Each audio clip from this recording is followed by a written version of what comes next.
Me? Yeah. Hi, it's Danny Lozano with the Brunette Edit podcast. Hi, it's been a couple weeks since I put out a podcast, and I am not notorious for having timely podcasts, so this is not really a surprise. I have been sick since middle to late January.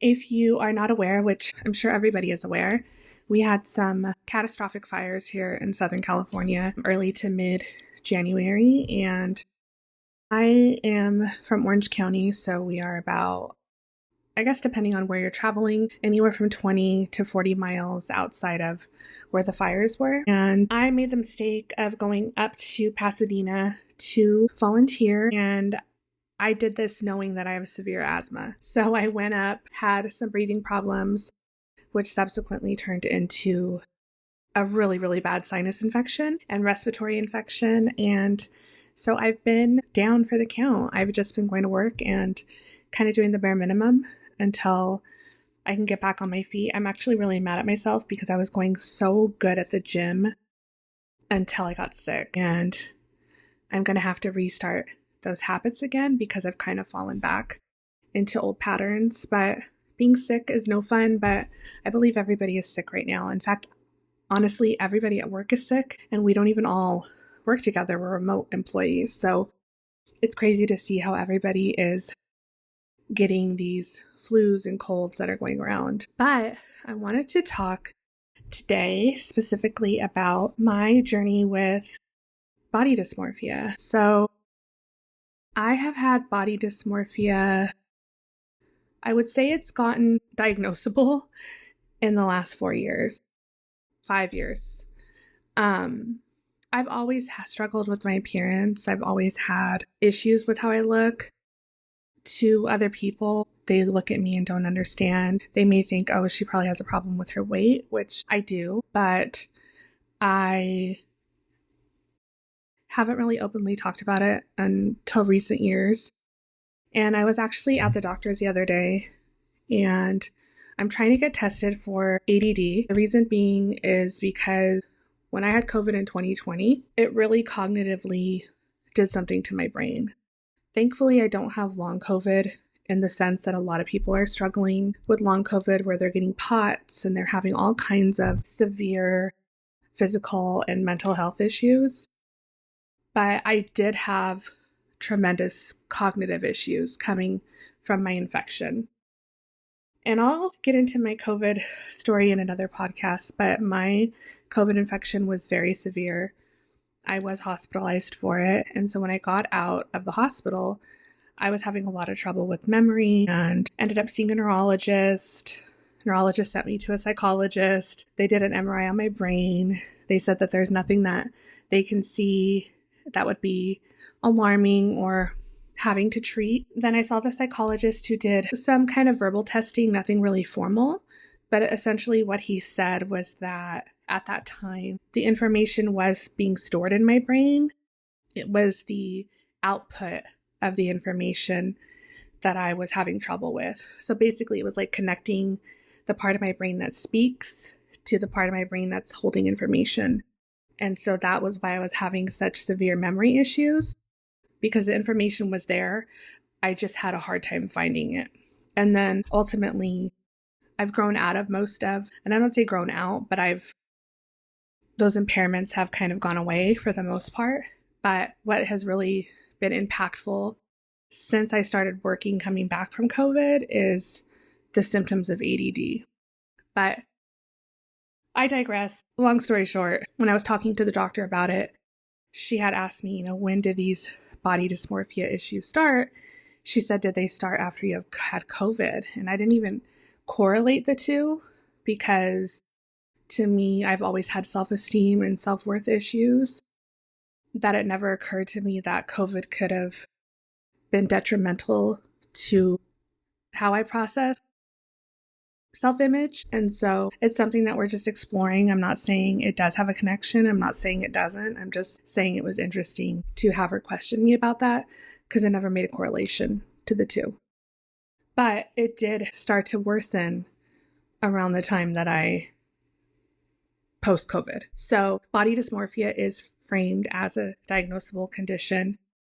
Essentially what it is, it's when you find a flaw within yourself that you find very troublesome. And it's a lot of people will equate it to a weight issue. Body dysmorphia has nothing to do with weight or you looking at yourself as too fat or too skinny. It can accompany an ED or an eating disorder, but body dysmorphia itself is not your dysmorphic view of your body in the sense of weight. It is more so of having so many issues with your appearance or a particular aspect of your appearance that you really zone in and you focus on it, and it can make it hard for you to be in public. It can make it hard for you to have a social life. It can make it difficult for you to look in the mirror, and when you are looking in the mirror, you're looking at all your flaws, you're looking at whatever area of your body that you're having the dysmorphia with. You'll stare at yourself for hours trying to figure out like what you could do or how to fix it, or even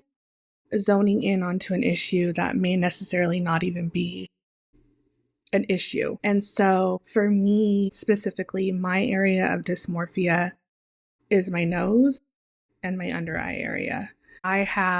For me, it's severe enough that I don't go a day without thinking about it. I don't go a day without looking at myself in the mirror and trying to determine like what's wrong with me. And then also using that as an excuse to say, this is why I don't date.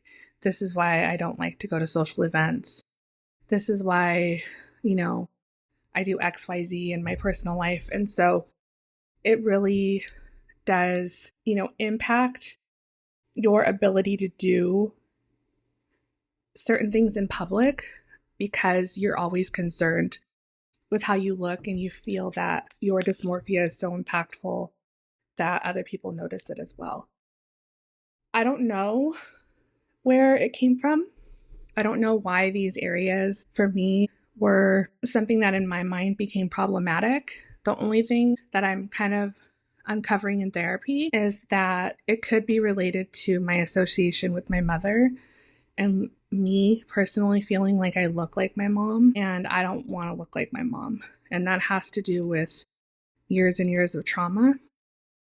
And also for me feeling that the strain in my relationship with my dad has to do with me looking like my mom. Not the whole of it, but partially. And so we're really uncovering those kind of things. It's something that I have to go through in therapy. I'm not broken. I still live a very normal life. I still do very normal things. It's not inherently debilitating for me, but it is something that stays at the top of my mind all the time. Most people do have plastic surgery, but the thing about dysmorphia is that sometimes even when you do correct what you believe to be the issue, it doesn't correct anything because, again, it was never an issue to begin with. And everybody deals with dysmorphia differently. My journey with body dysmorphia is different than somebody else's.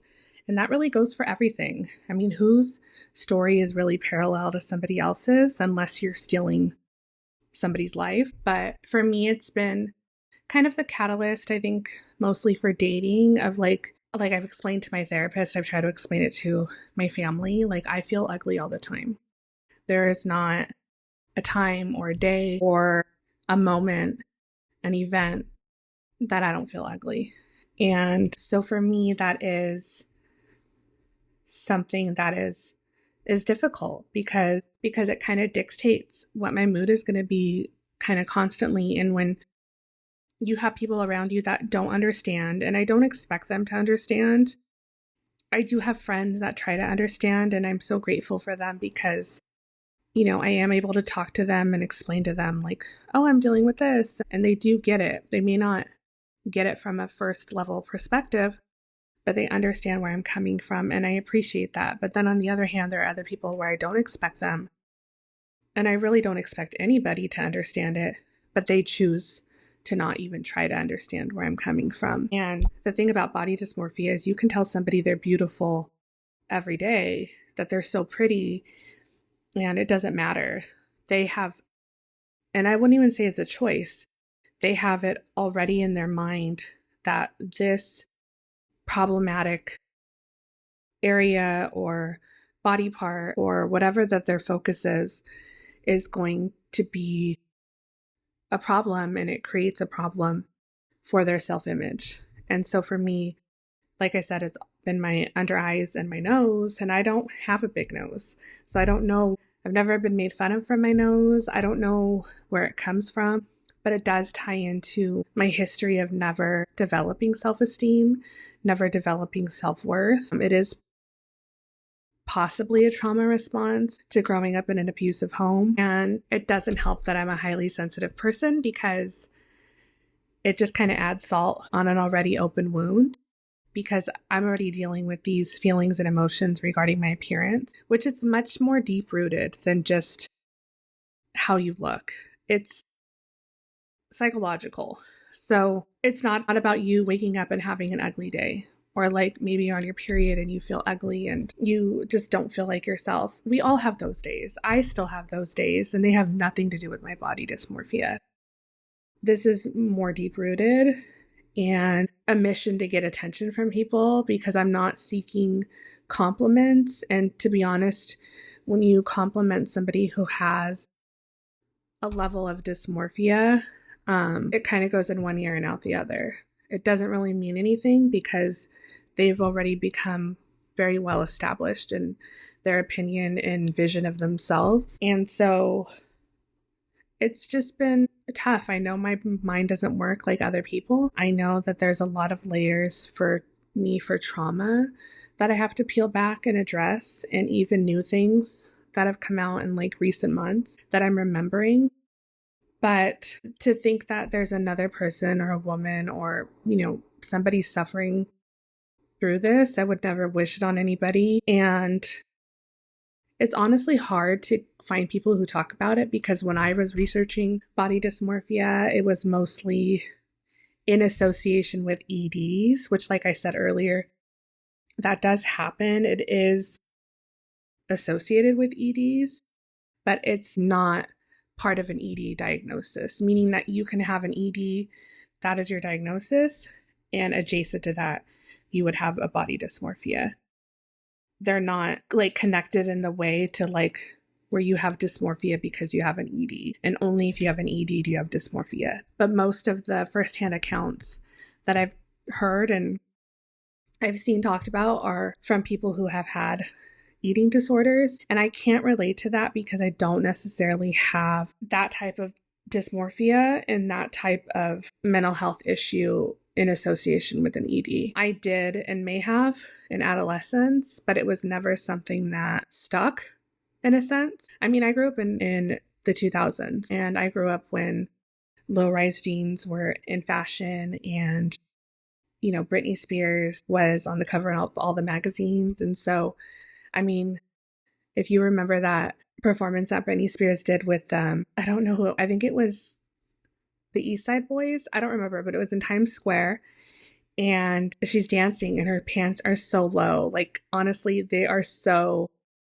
like, if they would have slipped down a little bit, you would have seen her private parts, because they were just so low rise. And that just was the style. And I was never able to wear those styles, because in my adolescence, I was trained to find comfort in food. And I'm not a binge eater, so it's a little bit weird when you say, oh, you find comfort in food. I'm also a picky eater because of the problems I've had with food in the past. But that's a whole nother level of discussion, but it's not really associated with my body dysmorphia. And so I'm hoping that maybe somebody will listen to this and they'll be like, I'm not alone. This is the first time I'm hearing about somebody who has dysmorphia and talks about it so openly. I don't expect everybody to understand dysmorphia. I don't expect people to understand where it comes from. I'm not looking for diagnoses from people, and I'm not looking for people to try to peel back the levels of who I am as a person and say, oh, that makes sense. Like, I don't need anybody to fix me. I will do that wholly on my own. But I think for me, as somebody who struggles with this, it's important that if you have a family member or a friend who's dealing with this and they've come to you and talked to you about it, that they're not looking for you to put a Band-Aid on it. They're not looking for you to find a resolution for it. All they're looking for you to do is be there for them and listen. And it's hard for a lot of people because if somebody's coming to you and talking to you about body dysmorphia, your first instinct may be to be like, but you're so pretty, or you're so attractive. It has nothing to do with your level of attractiveness. It has nothing to do with your level of beauty. You could be beautiful and have body dysmorphia. You can be ugly and have body dysmorphia. You can be with a disability and have body dysmorphia. There's no spectrum of beauty or attractiveness that's going to say, oh, if you are this level of beautiful, you don't get it. Only people that are this level and below get it. So being met with the compliment when you're trying to tell somebody what you're struggling with, it's almost dismissive and I don't believe it comes from a place of malice, and I don't think it comes from a place of trying to be mean. I just think people don't understand. If you're having those conversations with somebody, just listen to them. And it's okay to ask questions. It's okay to say, do you think you know where it comes? It's okay to talk to your friend like they're normal, like they're not going to break. If you're willing to be there and be kind of a support person for them. If you're not willing to make that journey and kind of be somebody for them to lean on, then don't open that door. But because it could be difficult for some people if they don't understand. I've had people in the past, when I've tried to address it with them, they're like, well, everybody feels ugly. But that's not, you don't understand what I'm saying. Or you're so beautiful. I just don't understand. I don't understand. You don't understand, because it has nothing to do with beauty. It doesn't even have anything to do with what my perception of beauty is. It's warped. That's why it's called a dysmorphia. It's because the self-image is so warped and it's something psychological. And it doesn't mean that person's crazy. It doesn't mean that it's not like a gateway diagnosis. It's not going to lead them to schizophrenia or hallucinations or anything like that. It just means that person is struggling with it. And what I have seen is that it's usually trauma connected. I just thought it was interesting that the doctor had asked me if it happened around COVID, but I don't think I'll ever really pinpoint when and where it kind of came and said, hi, I'm here to destroy how you look at yourself. It didn't just jump out of a box one day. It's something that was developed over time. And I think a lot of people, just like with any other mental health struggles, they learn to mask and they learn to put on a face and pretend like it's not something that bothers them, or to somebody who doesn't know them, they wouldn't know that they're struggling internally. But just to give you a little idea of how bad my dysmorphia can be sometimes, is I am a pretty attractive woman. I don't think I've ever been called ugly in my life, not even on my worst day. And I'm just kind of trying to preface how my mind works with the dysmorphia. But on my bad days, I feel like I look monstrous, almost semi-deformed. And there have been times in the past where I'm you kind of go in your head of celebrities and models and influencers and people on Instagram and TikTok that are beautiful, and you think, oh my God, I wish I looked like this person, because if my under eyes look like that person, I would look beautiful. Or if my under eyes looked like this person, I wouldn't feel like people are always looking at me negatively. Just those are the kind of thoughts. But there was this one moment where there's somebody in my life who unfortunately has a drug addiction, and they're terrible looking. I'm not going to sugarcoat it. They look horrendous. They look like a Holocaust survivor. Their eyes are sunken in and gray. They look sucked in. They don't look good.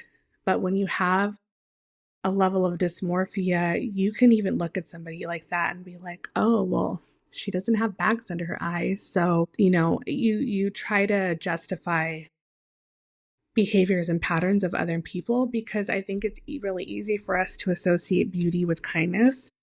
And those things shouldn't go hand in hand. You shouldn't be treated better because you're more beautiful. And you shouldn't think that you're going to be treated better because you're more beautiful. But when you have a warped sense of self-image, a lot of things don't make sense.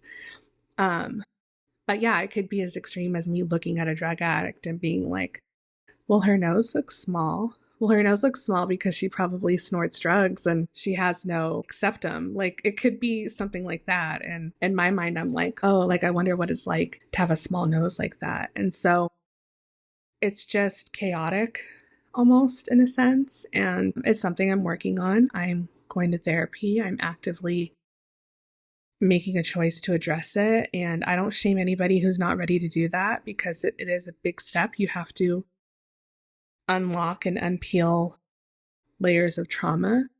But, you know, I'm hoping for the best on a new healing journey with my dysmorphia. And, you know, if you're somebody who's dealing with it and you ever need somebody to talk to or have questions about something that I've talked about on my podcast, feel free to send me a DM on Instagram at the Brunette Edit Podcast.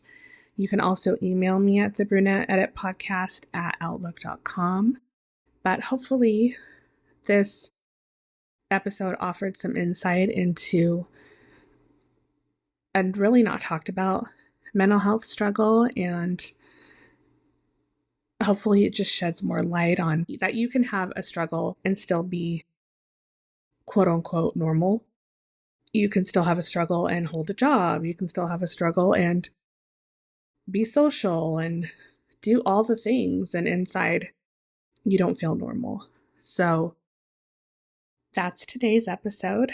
Make sure to listen, like, share, and subscribe to my podcast. And follow me on socials. I'm on TikTok, Instagram, and Blue Sky Social. You can find all those links on my Instagram, which is the Brunette Edit Podcast, on IG. But yeah, till next time. Bye.